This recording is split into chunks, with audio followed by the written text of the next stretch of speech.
According to the oral tradition of Khenchen Ngaga, the realization of the natural state of all phenomena and the true nature of the mind, which is the absolute sphere of reality, is the wisdom of dharmadhatu.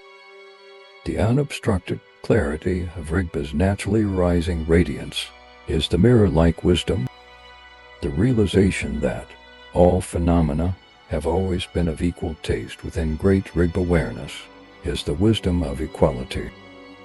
The understanding of all relative phenomena, the things themselves, without confusing or mixing them up, by means of the intelligence that is part of Rigpa's expressive power, is the wisdom of discernment. That these are all realized without any of the effort or exertion of the ordinary mind, but as a great, spontaneous accomplishment, is the all-accomplishing wisdom.